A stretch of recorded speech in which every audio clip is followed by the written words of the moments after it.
Good Erev Shabbos to everybody. This week we are going to, or supposed to begin to read, people could read or should read in their homes, the Parshos, the last two Parshos in Sefer Shemos, Vayakhel, Pekude, and then also this is the special Shabbos where we call it Shabbos HaChodesh, the Parshas HaChodesh, the first mitzvah given to all of Klal Yisrael at once, the mitzvah of Kiddush HaChodesh, of sanctifying the new moon. But I want to share a thought. We don't have Parsha this week in school, but I do want to share an idea that I think is very, very important. There was years ago, I read a book. I'm obviously a big sports fan, and there was a book called How Champions Think. The book is by Dr. Rob Rotella. And he says that for any sports fan, there's always this ongoing internal conversation where a person wants to know why are there some people that when the moment is greatest, so it's Game 7 of a World Series, it's a tremendous at bat, or guys at the foul line taking free throws in a big, big game. Some people rise to the occasion, and then some people, the moment is too big for them. You have examples in sports history, you have people, right? Tom Brady, who in the biggest moments, he's at his very, very best. And then you have players that are uber talented. You have the great Alex Rodriguez or Barry Bonds, two players that are going to go down as top 10 baseball players ever. They sank. They got smaller and smaller and smaller the bigger the moment became.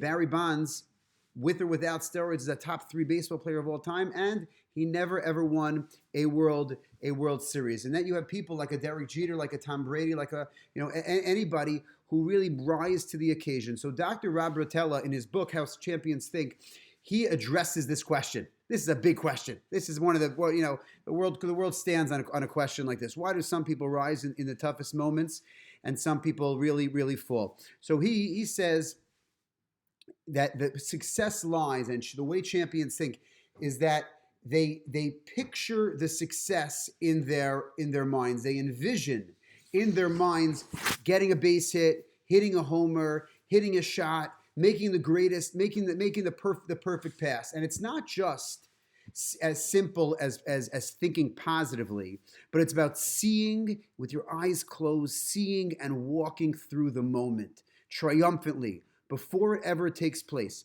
It's called what he terms realistic dreaming. You have the ability, and you see the ball going in the basket. You see you getting a base hit. With that, that's very important. It's not as important as the Parsha. Let's ask 2 questions on this Parsha.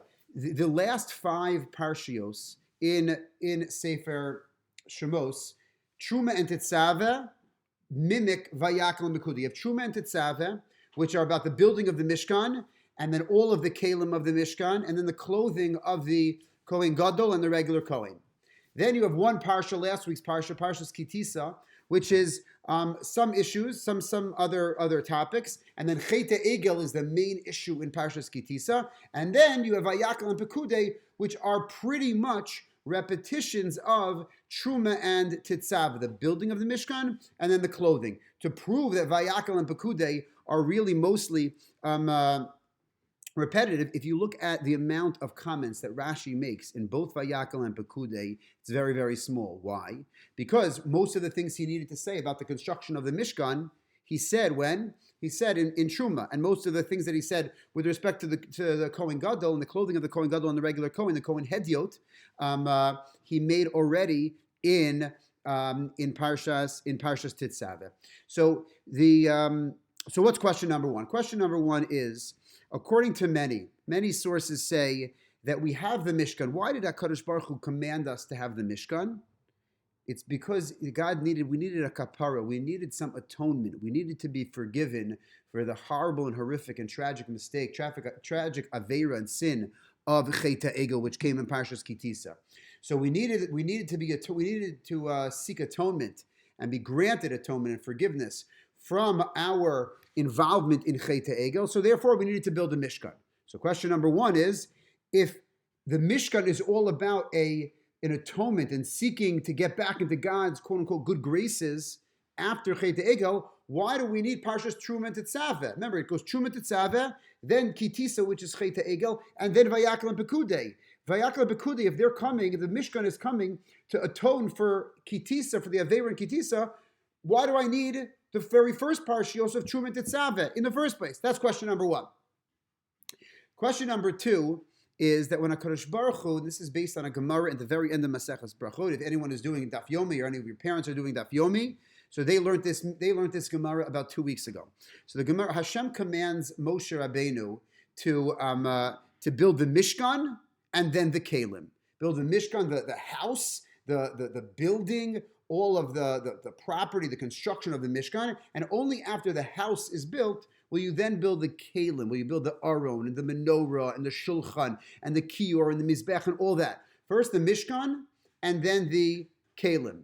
Whereas when Moshe goes and speaks to Betzalel, he says, first you should build the Kalim. He reverses it. First you should build the Kalim, and then only then you build the construction of the house, the actual Mishkan. So what was Moshe Rabbeinu thinking? Moshe is the one who reverses the order. Hashem says house and then Kalim, Mishkan and then Kalim, and he says no. When he tells Betzalel, who's going to be the architect of the Mishkan, he reverses and he says build the Kalim and then build the Mishkan. So I think if we go back to Ratella's book on how champions think, I think we can understand it better. Though a major reason why we had to build the Mishkan was because the Mishkan was a kapara for Chete Egel, that's not the only reason. The main reason was that the Mishkan served as the actualization of the spiritual strivings, what the Jewish people wanted. That ultimately, what did they want? They wanted to continue the Har Sinai experience. They really wanted, right?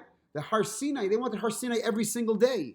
Har Sinai was a moment in time, but they wanted the continuity of that amazing spiritual, religious, God-infused and God-saturated, HaKadosh Baruch Hu saturated experience. They wanted that every single day of the year. That was the ultimate goal of the Mishkan. And before anything with Chete Egel, as we stood ready and we anticipated our departure from our Sinai, beginning our march towards Eretz Yisrael, we needed to know exactly what we wanted.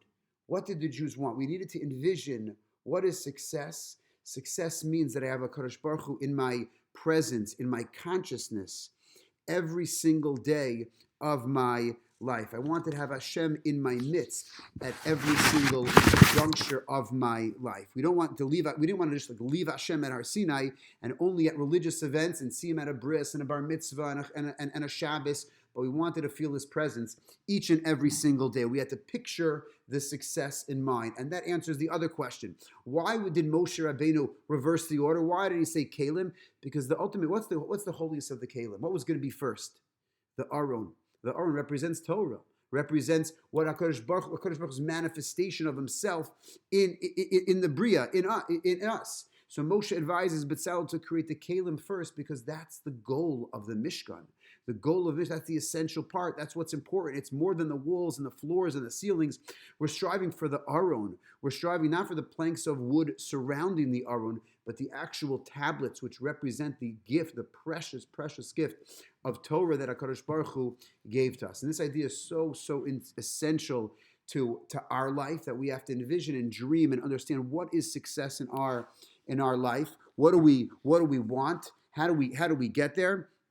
And we need to create, and we have to have dreams and then concretize our dreams. What we need to decide on our realistic dreams, and then we ultimately need to get there. You know, it's hard being away from school. It's weird being away from school, but there obviously are advantages. We have so much time to do other things. Imagine you want to learn how to learn an entire parsha.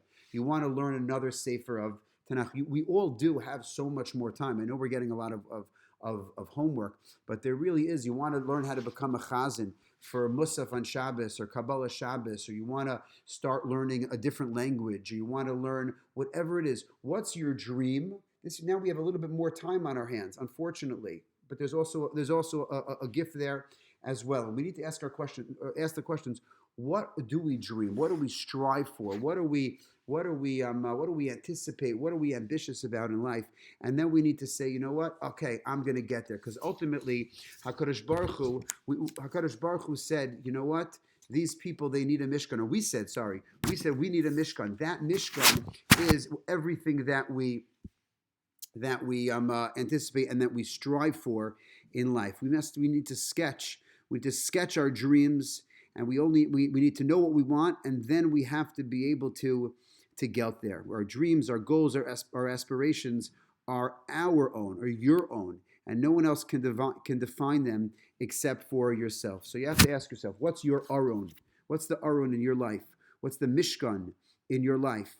And then say, how I'm going to get there. How I'm going to get there? What's my plan? How am I going to chart this direction to ultimately be able to accomplish all my goals that I have? And that, I think, is the message of the Mishkan. The Mishkan was the goal of the Jewish people, to have a Kadosh Baruch Hu with them every single day. And that's why Moshe Rabbeinu told to B'Tzalel, the Kalim, the Aron. That's really, really what's important. We envision in our lives first, and only afterwards will we be able to chart that direction and have that plan. Waze doesn't work. Waze doesn't work for anything. It doesn't work at all unless you type in your destination. Once you know your destination, then they can tell you the appropriate route. So what is your destination? And then you'll be able to chart the best path to get there, the best route to get there. And it's okay to sometimes recalculate. That's okay. Waze has it because that's the way of life. Sometimes we mess up, but we grow from our mistakes. Everyone have a wonderful, wonderful Shabbos. I'm going to miss seeing everyone in Shul the Shabbos, but I'm thinking about you. I have a great, great Shabbos, and don't forget to call your grandparents. You have a lot more time this week. Bye-bye.